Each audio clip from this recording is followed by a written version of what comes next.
Hello നമസ്കാരം, എല്ലാ കൂട്ടുകാർക്കും ലിറ്റാർസിലേക്ക് സ്വാഗതം. അപ്പോൾ ഈ ഒരു വീഡിയോയിലെ വില്യം വേർഡ്സ്വർത്തിൻ്റെ April beneath the scented thorn എന്നുള്ള പോമാണ് നമുക്ക് ഡിസ്കസ് ചെയ്യാനായിട്ടുള്ളത് കേട്ടോ. അപ്പോൾ നമ്മൾ വില്യം വേർഡ്സ്വർത്തിനെ കുറിച്ചൊക്കെ കേട്ടിട്ടുണ്ടാവുമല്ലേ. ഇംഗ്ലീഷ് സാഹിത്യത്തിലെ തന്നെ അത്രയും പ്രധാനപ്പെട്ടിട്ടുള്ള ഒരു കവിയായിരുന്നു. റൊമാൻറ്റിക് മൂവ്മെൻറ്റിൻ്റെ ഭാഗമായിരുന്നു. അതേപോലെ തന്നെ എന്താ പറയുക, ലീഡിങ് ഫിഗർ ആയിരുന്നു. അതേപോലെ റൊമാൻറ്റിക് പോയട്രി എന്ന് പറഞ്ഞാൽ തന്നെ നമ്മൾ ഏറ്റവും ഫസ്റ്റ് വരുന്ന പേരാണ് വേർഡ്സ്വർത്തിൻ്റേത്. അപ്പം അത്രയും ഫേമസ് ആയിട്ടുള്ള ഒരു വ്യക്തിയാണ്. അതേപോലെ തന്നെ അദ്ദേഹത്തിൻ്റെ കവിതകളിൽ മെയിനായിട്ട് നമുക്ക് കാണാൻ സാധിക്കും ഹ്യൂമൻ ഇമോഷൻസ്, അതേപോലെ തന്നെ പ്രകൃതിയും അതേപോലെ നമ്മുടെ മനുഷ്യനും തമ്മിലുള്ള ഒരു റിലേഷൻഷിപ്പ്, നേച്ചർ, അങ്ങനത്തെ വിഷയങ്ങളെ കുറിച്ചൊക്കെയാണ് അദ്ദേഹം മെയിനായിട്ടും സംസാരിക്കാറുള്ളത്. പിന്നെ അദ്ദേഹത്തിൻ്റെ ഏറ്റവും ക്ലോസ് ഫ്രണ്ട് ആയിട്ടുള്ള ഒരു വ്യക്തിയാണ് സാമുവൽ ടൈലർ കോൾറിഡ്ജ് എന്ന് കേട്ടിട്ടില്ലേ.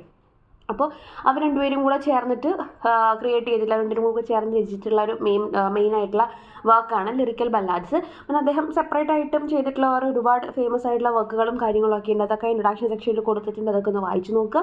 പിന്നെ നമ്മുടെ ഈ ഒരു കവിത the poem in April beneath the scented thorn explores themes of nature's endurance, impact of human activity on the environment and the spiritual connection between all living beings. ഇതിനകത്ത് എന്തൊക്കെയാണ് മെയിനായിട്ടും പറയുന്നത്? അതായത് പ്രകൃതിയുടെ ഒരു സഹിഷ്ണുത എത്രത്തോളം ഉണ്ട്, അതേപോലെ തന്നെ പ്രകൃതിയുടെ മേലെ അല്ലെങ്കിൽ പരിസ്ഥിതിയുടെ മേലെ മനുഷ്യന്മാരുടെ പ്രവൃത്തികൾ ഉണ്ടാക്കുന്ന ഇമ്പാക്റ്റ് എന്തൊക്കെയാണ്, അതേപോലെ തന്നെ എല്ലാ തരത്തിലുള്ള ലിവിങ് ബീയിങ്സും അതേപോലെ നേച്ചറും ഒക്കെ തമ്മിലുള്ള ഒരു കണക്ഷൻ എന്താണ്, ആ ഒരു സ്പിരിച്വൽ കണക്ഷൻ എന്താണ്, അല്ലെങ്കിൽ ഓരോ എന്താ പറയുക ജീവികളും പരസ്പരം കണക്റ്റഡ് ആണ് എന്നുള്ള രീതിക്കൊക്കെയാണ് ഈ ഒരു കവിതയിൽ അദ്ദേഹം പറയുന്നത്.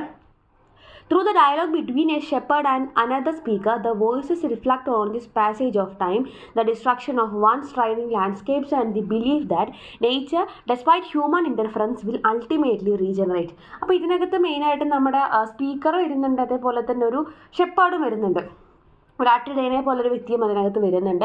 അപ്പോൾ ഇവർ തമ്മിലുള്ളൊരു കോൺവെർസേഷനിൽ നമുക്ക് മനസ്സിലാകുന്നത് പാസേജ് ഓഫ് ടൈമിനെ കുറിച്ച്, സമയം കടന്നു പോകുന്നതിനെ കുറിച്ച്, അതേപോലെ തന്നെ പല ഭൂപ്രദേശങ്ങളുടെയും എന്താ പറയുക പിന്നെ കാലം കടന്നു പോകുന്നതനുസരിച്ച് നാശം സംഭവിക്കുന്നതിനെ കുറിച്ച്, അതേപോലെ തന്നെ ഈ നേച്ചർ എന്ന് പറഞ്ഞിട്ടുണ്ടെങ്കിൽ അവിടെ മനുഷ്യൻ്റെ കൈകടത്തലുകൾ ഇല്ലയെന്നുണ്ടെങ്കിൽ തീർച്ചയായിട്ടും ഒരു നേച്ചറിൻ്റെ ഒരു ഭാഗത്ത് എന്തെങ്കിലും തരത്തിലുള്ള നാശം സംഭവിച്ചിട്ടുണ്ടെങ്കിൽ അത് പുനരുജ്ജീവിച്ചെടുക്കാൻ വേണ്ടിയിട്ടുള്ള കഴിവ് നേച്ചറിന് തന്നെയുണ്ട്. പക്ഷെ അവിടെ ഈ മനുഷ്യരുടെ കൈകടത്തൽ വരുന്നത് കൊണ്ടാണ് എന്ത് ചെയ്യുന്നത്, ചില സ്ഥലങ്ങൾ മൊത്തത്തിൽ ഇല്ലാതെയായിട്ട് പോകുന്നത് എന്നൊക്കെ അദ്ദേഹം അതിനകത്ത് ഉദ്ദേശിക്കുന്നുണ്ട്.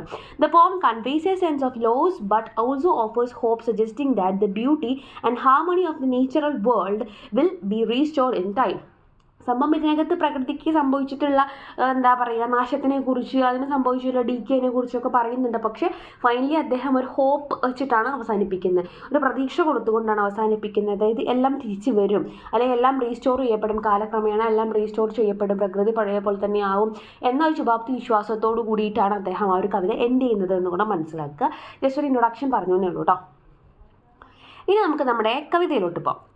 In April here beneath the scented thorn, അതാണ് നമ്മുടെ ടൈറ്റിലായിട്ട് നമ്മൾ കൊടുത്തിരിക്കുന്നത്. ആക്ച്വലി അദ്ദേഹത്തിൻ്റെ ഒരു കവിതാ സമാഹാരത്തിലൊരു ഭാഗമാണ്. അപ്പോൾ അതിന് ടൈറ്റായിട്ട് അതിൻ്റെ ഫസ്റ്റ് ലൈൻ കൊടുത്തുകൊണ്ടേ ഉള്ളൂ കേട്ടോ. In April here beneath the scented thorn, April മാസത്തിലാണ് അപ്പം നമ്മുടെ ഈ കവിത നടക്കുന്നത്. അവിടെ എന്താണ് സംഭവിക്കുന്നത്, ഒരു സെൻറ്റഡ് തോൺ ഉണ്ട്. തോൺ എന്ന് പറഞ്ഞാൽ എന്താ, മുള്ളാണ് അല്ലേ.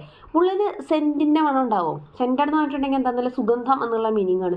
മുള്ളിന് മണം ഉണ്ടാവുമോ? മേ ബി നമുക്ക് എങ്ങനെ എടുക്കാം, മണമുള്ളൊരു മുള്ളാണെന്ന് എടുക്കാം. അല്ലാന്നുണ്ടെങ്കിൽ അത് എന്ത് തന്നെയാണ്, അതായത് മുള്ള എന്ന് പറയുന്നത് അത്രയും ഒരു സ്ട്രോങ് ആയിട്ടുള്ള, അറഗൻ്റ് ആയിട്ടുള്ള ഒരു വസ്തുവാണ് അല്ലേ മുള്ള്. അപ്പം അതിന് ഒരു നേരെ ഓപ്പോസിറ്റ് ആയിട്ടുള്ള ഒരു ഗുണം അതിന് കൊടുക്കണം, ഒരു ക്യാരക്ടറിസ്റ്റിക് അതിന് കൊടുക്കണം. അതായത് ഗന്ധം അല്ലെങ്കിൽ സെൻറ്റഡ് എന്ന് പറയുന്ന ഒരു എന്താ സവിശേഷത അതിന് കൊടുക്കുകയാണ് ചെയ്യുന്നത്. അതായത് ആ ഒരു മുള്ളിനെ പോലും ബ്യൂട്ടിഫൈ ചെയ്യാനുള്ളൊരു കഴിവാണ് ആർക്കുള്ളത്, നമ്മുടെ വേർഡ്സ്വർത്തിനുള്ളത് എന്നുള്ളത് ആദ്യം മനസ്സിലാക്കുക കേട്ടോ. അപ്പോൾ അദ്ദേഹം ഏപ്രിലിൽ ആ ഒരു സെൻറ്റഡ് തോണിൻ്റെ താഴെയായിട്ട് he heard the in April here beneath the scented thorn he heard the birds their morning carols sing. അതിന് താഴെയായിട്ടൊരു വ്യക്തി ഇരിക്കുന്നുണ്ട്, ആ ഒരു ഹി എന്ന് പറയുന്ന വ്യക്തി ഇരിക്കുന്നുണ്ട്. ആ വ്യക്തിക്ക് എന്തൊക്കെ കേൾക്കാൻ സാധിക്കുന്നുണ്ട്, the birds their morning carols sing, രാവിലെ മനോഹരമായ സംഗീതം, ആരുടെ സംഗീതമാണ്, പക്ഷികൾ നല്ല മനോഹരമായിട്ട് പാട്ട് പാടുന്നതൊക്കെ കേട്ടുകൊണ്ട് ഒരു വ്യക്തി അവിടെ ഇരിക്കുകയാണ്. And he perhaps for aught we know was born not half a furlong from that self same spring. അപ്പം അദ്ദേഹത്തിന് തോന്നുന്നു ഇതേ സ്പ്രിങ്ങിൽ തന്നെ ആയിരിക്കും മേ ബി ആ ഒരു വ്യക്തിയും ജീവിച്ചിട്ടുണ്ടാവുക അല്ലെങ്കിൽ ജനിച്ചിട്ടുണ്ടാവുക. അയാൾ ജനിച്ച വർഷവും അല്ലെങ്കിൽ ജനിച്ച കാലഘട്ടവും ഈ പറഞ്ഞ സ്പ്രിംഗ് സീസൺ തന്നെ ആയിരിക്കും. അതാണ് അദ്ദേഹത്തിന് അത്ര നന്നായിട്ട് സ്പ്രിംഗ് സീസൺ എൻജോയ് ചെയ്ത് ആ പക്ഷികളുടെ സംഗീതമൊക്കെ കേട്ട് ആ ഒരു സെൻറ്റഡ് തോൺ ബുഷിൻ്റെ താഴെ മേ ബി എല്ലാവരും അവഗണിച്ച് കളഞ്ഞിട്ടുള്ള ഒരു മുൾച്ചെടിയുടെ അല്ലെങ്കിൽ മുള്ള് നിറഞ്ഞിട്ടുള്ള മരത്തിൻ്റെ താഴെ ഇരുന്നിട്ട് ഇതൊക്കെ ആസ്വദിക്കാനായിട്ട് സാധിക്കുന്നത്. കാരണം ഒത്തിരി ദൂരെയൊന്നും അല്ലാത്ത ആ ഒരു സ്പ്രിംഗ് കാലഘട്ടത്തിൽ തന്നെ, അതായത് ഒത്തിരി ഏജ് ഒന്നും ആയിട്ടില്ലാത്ത ആ ഒരു സ്പ്രിംഗ് കാലഘട്ടത്തിൽ ജനിച്ചിട്ടുള്ള ഒരു വ്യക്തിയാണ് ഈ പറയുന്ന എന്താ പറയുക നേച്ചറിനെ ആസ്വദിച്ചുകൊണ്ട് ആ ഒരു സെൻറ്റഡ് തോൺ ബുഷിന് താഴെയായിട്ട് ഇരിക്കുന്നത്. But now here is neither grass nor pleasant shade. പക്ഷെ ഇപ്പോൾ ഇവിടെ എന്തില്ല, ഒരു എന്താ പറയുക പുല്ലുകളോ ഒരു നല്ല ഭംഗിയുള്ള തണലുകളോ ഒന്നുമില്ല. കാരണം എന്താ അതായത് ഉദ്ദേശിക്കുന്നത് എന്താണ്, ആ ഒരു മണ്ണ് നശിച്ചു കഴിഞ്ഞു, ആ ഒരു ഭൂമി അല്ലെങ്കിൽ ആ ഭൂപ്രകൃതി നശിച്ചു കഴിഞ്ഞു, ഒരു പച്ച നിറം പോലും എവിടെയും കാണാൻ സാധിക്കാത്ത തരത്തിൽ ഷെയ്ഡ് ഉണ്ടാവണമെങ്കിൽ അവിടെ എന്തുണ്ടാവണം, മരം ഉണ്ടാവണം. അല്ലേ, വെയിൽ മാത്രം ഉണ്ടായാൽ പോരാ, അവിടെ മരം കൂടി ഉണ്ടെങ്കിലാണ് അവിടെ ഷെയ്ഡ് വരുള്ളൂ. അപ്പോൾ അത്തരത്തിലൊരു ഷെയ്ഡോ ഒരു ഗ്രാസോ ഒന്നും അവിടെ കാണുന്നില്ല. The sun on rare hollow never Sean.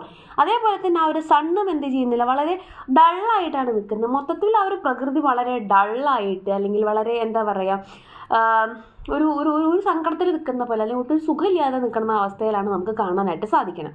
So will it be as I have often said till trees and stones and fountain all are gone. ഇവിടെ അദ്ദേഹം പറയുന്നത് എന്താണെന്ന് വെച്ചാൽ ഒരു ഡീക്കേനെ കുറിച്ച് അല്ലെങ്കിൽ ഒരു ഡിക്ലൈനിനെ കുറിച്ച്, ഒരു നാശത്തിനെ കുറിച്ചൊക്കെയാണ് പറയുന്നത്. അപ്പോൾ അദ്ദേഹം പറയുന്നത് so will it be as I have often said, ഞാൻ എപ്പോഴും പറയാനുള്ളത് പോലെ തന്നെ till trees and stones and fountain all are gone. ഇപ്പോൾ നിലവിലുള്ള കുറച്ച് മരങ്ങളും സ്റ്റോണുകളും ഫൗണ്ടെയിൻസും എല്ലാം നശിച്ചു പോകുന്നത് വരെ മാത്രമേ എന്ത് ചെയ്യുള്ളൂ, ഈ ഒരു ഭൂമി ഇതുപോലെ നിൽക്കുള്ളൂ, ഈ നേച്ചർ ഇതുപോലെ നിൽക്കുള്ളൂ. ഞാനത് എപ്പോഴും പറയാറില്ല, ഇതിങ്ങനെ നാശത്തിലേക്ക് പോയിക്കൊണ്ടിരിക്കുകയാണ്, അത് തന്നെയാണ് ഇവിടെയും കാണുന്നത് എന്ന് അദ്ദേഹം ഒന്നും കൂടെ നമ്മൾ തന്നെ ഓർമ്മിപ്പിക്കുകയാണ്. Grey headed shepherd though has spoken well.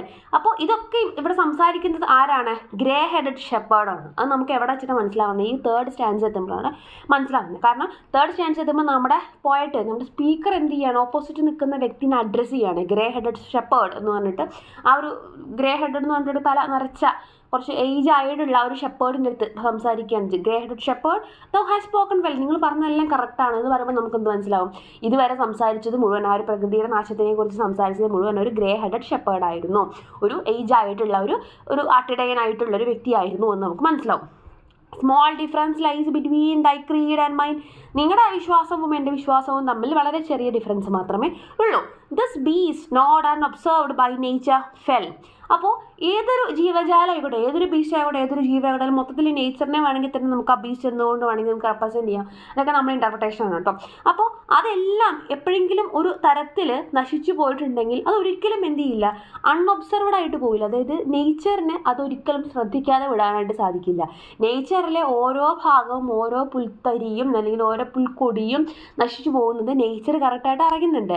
His death was mourned by sympathy divine. അതുകൊണ്ട് തന്നെ ഓരോ വ്യക്തിയുടെയും ഓരോ വസ്തുവിൻ്റെയും ഓരോ ജീവജാലത്തിൻ്റെയും മരണം എന്ത് ചെയ്യുന്നുണ്ട്, ആ ഒരു എന്താ പറയുക നേച്ചർ മോൺ ചെയ്യുന്നുണ്ട്. അതിലൊക്കെയും അതിൻ്റെ വിഷമം അത് രേഖപ്പെടുത്തുന്നുണ്ട്. ദ ബീയിങ്, ഇതൊക്കെ എന്താണ്, ഒരു കണക്ഷനാണ് കേട്ടോ. അത് നേച്ചറും സാധാരണ മനുഷ്യരും മറ്റ് ജീവജാലങ്ങളും തമ്മിലൊക്കെയുള്ള ഒരു ഇൻ്റർ കണക്റ്റഡ് നേച്ചറിനെയാണ് ഇവിടെ ഉദ്ദേശിക്കുന്നത്. പിന്നെ എന്താ പറയണേ, the being that is in the clouds and air that is in the green leaves among the gross. ആ ഒരു ബീയിങ്, ഏതൊരു ബീയിങ് ആയിട്ട് ഏതൊരു ജീവജാലമായിക്കോട്ടെ, എന്തൊരു വസ്തുക്കൾ, അതൊക്കെ എവിടെയുണ്ട്, ഈ ക്ലൗഡിലും എയറിലും അതേപോലെ ഗ്രീൻ ലീവ്സിലും അതേപോലെ ഗ്രോസിലും എല്ലായിടത്തും നമുക്ക് കാണാനായിട്ട് സാധിക്കും. Maintains a deep and reverential care for the unoffending creatures whom he loves. അതെന്ത് ചെയ്യുന്നുണ്ട്, എവിടെ നോക്കി കഴിഞ്ഞ് കഴിഞ്ഞാലും ഒരു ഡീപ്പായിട്ടുള്ള വളരെ റെസ്പെക്റ്റ്ഫുൾ ആയിട്ടുള്ള ഒരു കെയർ അവിടെ മെയിൻറ്റെയിൻ ചെയ്യുന്നുണ്ട്. ആരടുത്തൊക്കെയാണോ ആ ഒരു സ്നേഹം, ലവ് നമുക്ക് തോന്നുന്നത്, അതേപോലെ തന്നെ എവിടെ നിന്നൊക്കെയാണ് നമുക്ക് അൺഒഫൻഡിങ് ആയിട്ടുള്ള നമ്മുടെ തൊട്ടിട്ടും മോശമായിട്ടുള്ള നെഗറ്റീവായിട്ടുള്ള ഇംപ്രഷൻസ് കിട്ടാത്ത തരത്തിലുള്ള പെരുമാറ്റം വരുന്നത്, അവിടെയൊക്കെ നമുക്ക് എന്ത് കൊടുക്കാൻ സാധിക്കുന്നുണ്ട്, ആ ഒരു ഡീപ്പായിട്ടുള്ള വളരെ റെസ്പെക്റ്റ്ഫുൾ ആയിട്ടുള്ള റെവറൻഷ്യൽ ആയിട്ടുള്ള ഒരു കെയർ മെയിൻറ്റെയിൻ ചെയ്യാനായിട്ട് സാധിക്കുന്നുണ്ട്. The pleasure house is dust. പക്ഷേ ഇപ്പോൾ എന്തായിട്ടുണ്ട്, ആ ഒരു പ്ലഷർ ഹൗസ് എന്ന് പറഞ്ഞാൽ എന്താ, പ്ലേസ് ഓഫ് ജോയ് അല്ലെങ്കിൽ പ്ലേസ് ഓഫ് ബ്യൂട്ടി എന്നൊക്കെ പറയാം. അപ്പോൾ ആ ഒരു സന്തോഷം തരുന്ന, ആ ഒരു പ്ലഷർ തരുന്ന ആ ഒരു പ്ലേസ് എന്തായി മാറി, ഇപ്പോൾ ഫുൾ ഡസ്റ്റാണ്, പൊടി പിടിച്ച് കിടക്കുക എന്ന് പറഞ്ഞാൽ എന്താ, ഡീക്കേ. അതും ഡീക്കേ തന്നെയാണ്, നശിച്ചു പോവുകയാണ് അല്ലേ. അപ്പോൾ ആ ഒരു പ്ലേസ് ഓഫ് ജോയും പ്ലേസ് ഓഫ് ബ്യൂട്ടിയും ഒക്കെ ഇപ്പോൾ എന്തായി പോയിരിക്കുന്നു, നശിച്ചു പോയിരിക്കുന്നു. Before there is no common waste, no common gloom. ഇതൊന്നും കോമൺ ആയിട്ടുള്ള കാര്യങ്ങളല്ല. കോമൺ വേസ്റ്റ് അല്ലെങ്കിൽ കോമൺ ഗ്ലൂം എന്ന് നമുക്ക് പറയാനായിട്ട് സാധിക്കില്ല.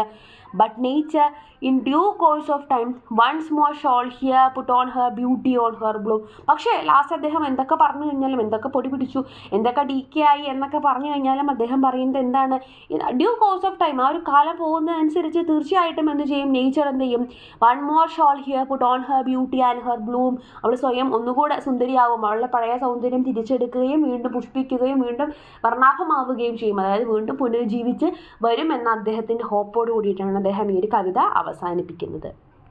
Thank you.